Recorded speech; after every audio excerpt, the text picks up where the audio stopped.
예, 오늘의 시황 브리핑 시작하겠습니다. 금리 인하 가능성이 높아지다 보니까 이제 증시가 더 올라갈 수 있다 이런 기대감이 좀 있었죠.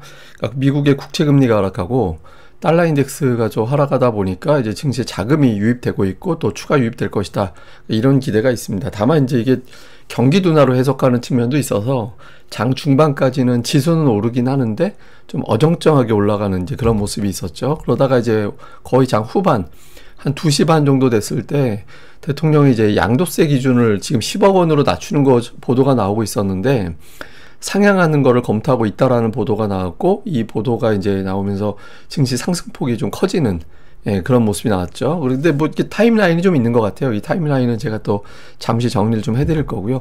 외국인 투자자들이 다시 매수를 재개했습니다. 지난주 화수목 매수했다가 이제 금요일에 잠깐 매도했는데 오늘 다시 이제 매수로 바뀌면서 3일 연속 매수, 하루 쉬었다가 다시 매수. 그러니까 업종은 근데 전기전자 업종 집중 매수하고 그 외의 업종은 매수하는 규모가 그렇게 크지는 않았거든요. 그래서 오늘은 전기전자에 집중했다. 이게 좀 특징이었고요. 그러다 보니까 이제 종목들이 삼성전자, SK하이닉스가 어쨌든 플러스를 냈고 코스닥의 일부 소부장 종목들도 좀 올라갔고 그다음에 이제 미국에서 로키드 마틴이 좀 올라갔다 그랬는데 방산주가 이제 오늘 또 같이 올라가서 미증시하고 연동되는 종목군들이 반응을 했고요. 그리고 증권업종은 지금 양도세 기준 관련된 뉴스가 나오고 하다 보니까 이제 증권주가 올라갔고 또 건설업종은 부동산 공급 정책 이 관련해서 또 수혜가 기대된다 이렇게 되면서 건설주도 이제 상승하는 이제 그런 모습을 보였습니다. 또 오늘 아시아 증시가 대체로 다 올랐어요. 그러니까 대부분 다 올라갔다라는 건 일단 미국의 금리 인하 가능성이 높아졌다라는 점에 투자자들이 반응을 했다. 이걸 이제 보여주는 거죠. 그래서 1차적인 지수 상승 요인은 미국의 이제 금리 인하 기대였다. 이렇게 볼 수 있겠고.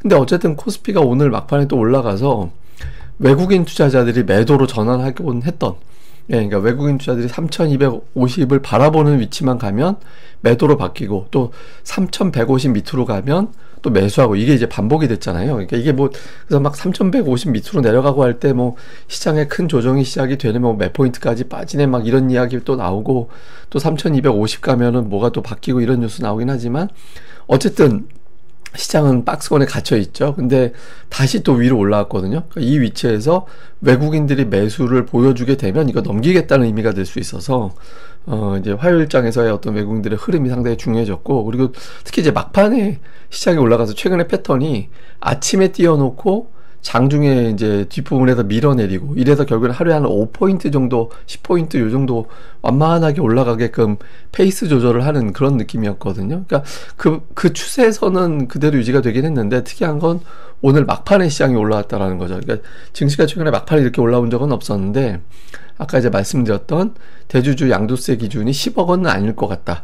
예, 뭐 한 50억 원 정도 기존 안 정도로 될 것 같다. 뭐 이런 식의 어떤 보도가 나오면서 뒷부분에서 지수가 더 상승폭을 좀 키우는 그런 요인으로 작동을 했고요. 코스닥은 오늘이 제가 되게 중요하다라고 말씀드렸잖아요. 그러니까 종가를 플러스 마감이 되면 저 고점이 낮아지는 추세가 뒤집힌다. 그래서 지금은 일단 그 추세를 벗어난 걸로 보여지거든요. 그래서 오히려 저점과 고점이 높아지는 추세로 바뀌는 것으로 보여져서 코스닥은 상당히 중요한 어떤 어려웠던 구간을 통과한 걸로 보여진다. 뭐 계속 제가 뭐 변곡점이다 어쩌다 막 그런 제목 달아가지고 올렸었잖아요. 그래서 좀 제목이 이상하다고 뭐라고 하신 분 계셨는데 약간 이게 좀 중요한 자리긴 했거든요. 그래서 어쨌든 돌파가 됐고 코스닥은 이제 의미 있는 어떤 구역으로 이제 진행이 됐다 이렇게 보면 되겠고 특히 이제 주봉에서도 이 보시면은 이제 꾸준하게 주봉에서도 보면 이게 120주선에서 시장이 계속해서 2주 연속해서 쭉쭉 밀고 올라가고 그런 시도가 없었거든요. 보시면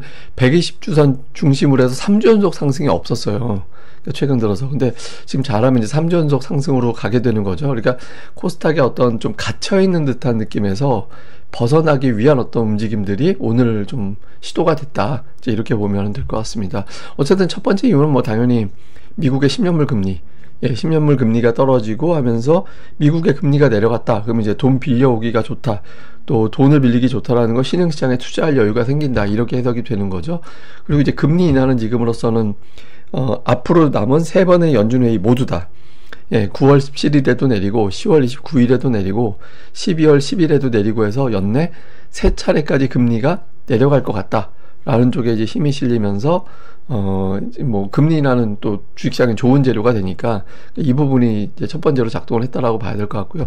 그다음에 뉴스로는 뭐 금리 인하 재료도 있고 지난주에 이제 깜짝 놀란 재료가 있었잖아요. 뭐 현대차, LG에너지 솔루션 이제 공장에 있는 근로하시는 그 분들을 강제로 연행하는 그런 사태가 벌어졌죠. 일단 이제 수습은 된 걸로 보여지는데 뭐 트럼프 대통령이 저건 뭐 저런 말 하는 게 무슨 의미가 있나 싶긴 한데 어쨌든 뭐 이게 상황이 반복되지는 않을 것 같다.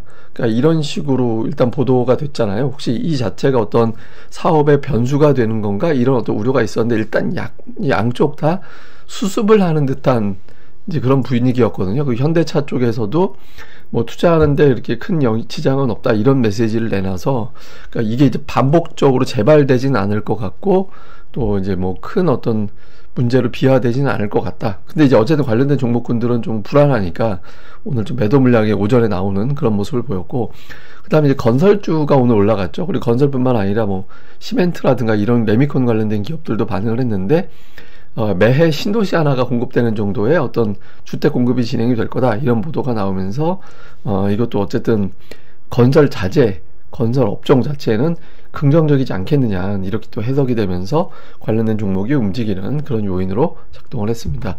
그리고 이제 양도세 뉴스가 되게 중요한데 제가 이번 주에 9월 뭐 제가 증권업종 막 차트도 올리고 하면서 이게 이번 주에 뉴스가 나올 수도 있다. 이 뉴스가 이전보다 조금 빈번해질 가능성이 있다라고 말씀을 드렸었잖아요. 근데 이게 타임라인을 잘 보면 일단 이제 경제부총리가 양도세 대주주 9월 내에 결정을 할 거다. 언론에 나와서 이런 메시지를 내놨고 오늘 오전에 이제 국무총리가 거래소 방문해서 자본시장을 존중하는 정부가 될 거다. 그러니까 저 발언이 보면 어쩌면 양도세 10억 원은 아닐 것 같다. 이렇게 해석이 되는 거잖아요. 일부 뭐 단독 달고 나온 보도에 의하면 10억 원에서 50억 원 사이를 또 세분화시켜서 예를 들어서 뭐 10억 원은 몇 퍼센트, 30억 원은 몇 퍼센트 이렇게 세분화할 수도 있다라는 보도가 나오긴 했는데 뭐 그건 어쨌든 적어도 10억 원이 되는 건 아니다라는 걸로 1차적으로 넘어갔고 근데 이제 뒷부분에서 장 거의 마지막 한 1시간 안쪽 남긴 시점에서는 주식 양도세 대주주 기준을 상향하는 것을 긍정적으로 검토하고 있다더라 이런 내용들이 또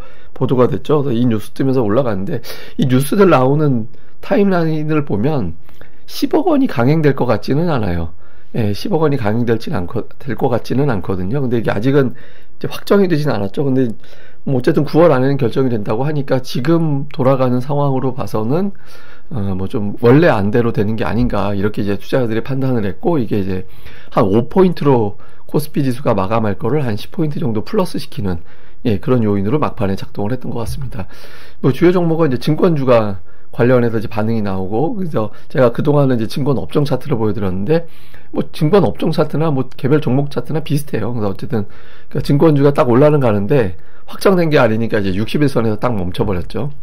그리고 건설 업종도 이제 신도시 공급을 비롯한 어떤 정책 나오면서 건설 업종도 반응을 하고 그다음에 이제 방산주 하나에어로라든가 현대로템이라든가 이런 것들도 이제 주가가 좀 올라가고 이게 미국에서 최근에 로키드 마틴 주가가 또 괜찮았거든요. 그래서 미국 시장 관련된 종목군들이 이제 맞춰서 같이 가는 그런 모습을 보였고 자동차주 같은 경우는 아무래도 주말에 있었던 뉴스가 있다 보니까 여기에 대해서는 조금 경계하는 이게 뭐 자칫 현대차 사업에 또 문제가 생기는 거 아니냐 뭐 이런 불확실성으로 해석을 하는 그런 움직임에 이제 좀 밀리는 그런 모습을 보였습니다.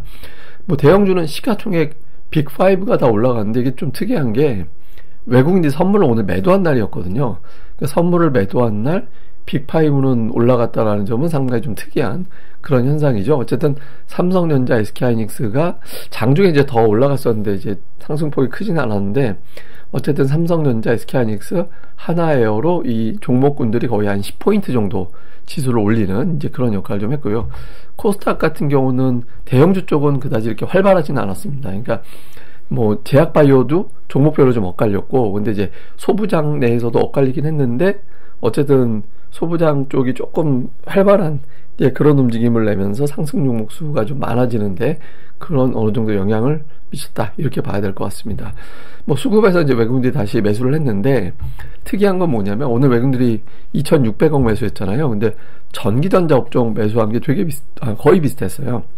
그러니까 사실상 전기전자 매수하고 나머지는 매수매도 엇갈리고 이렇게 갔다라는 게 되는 거죠. 뭐 종목으로 봐도 삼성전자, SK하이닉스 두 종목 매수한 게 2천억 가까이 됐거든요. 그래서 전체 매수의 대부분이 전기전자, 그 다음에 이제 하나에어로가 이제 매수로 들어와 있는 게 지금 특징이었고, 그 다음에는 뭐 이렇게 업종 안에서 이렇게 특징은 없는 것 같아요. 조선업종이 조금 매수로 들어왔다, 뭐 이 정도로 읽어보면 될 것 같고, 이제 매도는 하나오션이 이제 지난주에 사고 있어서 그 뒤로는 하나오션 좀 매도가 나오고 있는 이제 그런 모습이었고, 그 다음에 기관 투자자들 같은 경우는 이렇게 업종별 특성은 없었습니다. 그러니까 특정 업종을 담았다 이런 느낌보다는 그냥 골라서 종목을 그냥 골라 담았다, 그러니까 이런 느낌에 가까웠고요. 그 다음에 외국인들 코스닥 쪽에서는 제약바이오 쪽 매도가 많았죠. 그러니까 매도 상단이 거의 다 제약바이오 쪽에 어떤 종목들이 많이 있었고, 그 다음에 반도체 관련주가 매수 종목 수에 상대적으로 더 많은 그런 모습을 좀 보였고요. 기관 투자자들도 마찬가지입니다. 기관 투자자들도 소부장으로 분류가 되는 종목군들, 그 다음에 이제 제약바이오는 종목별로 엇갈리는 그런 형태를 보인 게 오늘장의 특징이었습니다. 자, 일단 고용지표 공개되고 나서 첫 번째 그 당일은 미증시가 빠졌거든요. 그러니까 판단을 애매하게 한 거잖아요. 이 경기가 나빠지는 건가? 금리 인하를 좋아야 되는 건가? 그러니까 이제 오늘장 정도에서는 그 마음의 정리를 좀 했을 거라고 보고 오늘장에서 어떻게 돌아가는지, 그리고 또 이제 종목으로는 최근에 미국에서 브로드컴이 굉장히 강하거든요. 그러니까 엔비디아는 반대로 약하고, 그러니까 근데 어쨌든 둘 다 빠지지 않고 하나라도 올라가는 흐름이 나오는지 여부가 중요하죠. 이렇게 돌아가는 거 하나, 그 다음에 금리 인하 기대로 러셀 2000 지수가 상대적으로 더 강한 그런 모습을 보였거든요. 그래서 러셀 2000 지수 은근하게 계속 올라가 주면 이게 좀 불안정한 종목군들에 대한 관심도가 높아지는구나. 그럼 신흥시장 쪽에도 자금이 들어오는 효과가 될 수 있거든요. 그리고 이제 다시 저는 이게 제일 중요하다고 보는데, 외국인들이 매도로 바뀌었던 위치로 지수가 또 올라왔습니다. 근데 여기서 이제 모멘텀으로 생각을 해보면 금리 인하 기대와 양도세 기준이 투자자들이 원하는 방향으로 될 것 같다라는 게 조합이 과연 될 거냐. 근데 이래놓고 이제 또 확정된 거 없다 이렇게 메시지 나오고 하면 또 이상해지는 건데, 어쨌든 이 조합이 되면서 외국인들이 이제 이 박스권 상단에서 또 매수를 해줄 건지, 그리고 업종별 구도는 제약주 반도체는 종목별로 돌아가고 있고, 2차전지는 눌리고 있고 이렇게 되는데, 2차전지 아침에도 차트로 보여드렸지만 에코프로비엠 기준으로 보면 굉장히 중요한 위치거든요. 그래서 이 위치에서 돌아가서 이제 대형주들이 이제 뭐 발목 잡지 않고 주도주, 메인 주도주 나오고 나머지가 가끔은 한 번씩 반응해주고 이런 구도가 되는지, 그러니까 대형주들의 추세도 상당히 중요한 위치, 이렇게 보시면 될 것 같습니다. 오늘은 조금 이제 다른 건데, 예전에 제가 몇 번 보여드린 차트예요. 그 넷스케이프 시대, 이때가 인터넷 혁명이 일어났던 시대. 그러니까 저희 예전에 이제 저 대학 다닐 때, 그때 이제 인터넷 접속하려면 익스플로러로 하는 게 아니라 넷스케이프로 접속을 했거든요. 그러니까 저희 학교 5층에 이제 전산실이 있어서 전산실 가면 이제 재학생들, 그때만 해도 뭐 컴퓨터 막 큰 모니터, 큰 모니터, 그런 거 달린 거 가지고 이제 저거 접속해가지고, 저는 그때 이제 대학 때 이미 주식을 하고 있었을 때라서 20분 지연된 시세를 야후로 검색해서 보고 뭐 그럴 때거든요. 근데 어쨌든 그때 이제 인터넷 혁명이 나타나면서 지수가 상당히 강하게, 나스닥이 강하게 올라가는 대세 상승이 나타났었죠. 지금 챗 GPT 시대, 그러니까 AI 시대로 접어들면서 지금 경로가 되게 비슷하게 올라가고 있어요. 그래서 일부에서는 이제 AI 논란이 있긴 하지만 한번 이게 만들어지기 시작하면 5년 이상 간다. 그래서 지금의 어떤 AI의 어떤 흐름, 이 혁명을 너무 단발로 볼 필요는 없는 거 아니냐. 그래서 이제 좀 시장에 대해서는 제가 늘 뭐 자주 말씀드리지만 막 툭하면 무슨 대세 하락이 걱정되고 막 이런 거 계속 나오는데, 지금은 그 지수에 대한 어떤 걱정보다는 그냥 어떤 업종이 움직이는지 여기에 이제 집중하는 게 합리적이지 않을까. 이게 제가 뭐 몇 달 주기로 계속 보여드리는 차트인데 여전히 마찬가지입니다. 그러니까 지수 걱정할 때 종목 분석하자. 이런 부분들을 더 신경 쓰는 게 중요할 것 같습니다. 저는 또 다음에 뵙겠습니다. 이 방송 구독하기와 좋아요 꼭 부탁드립니다. 감사합니다.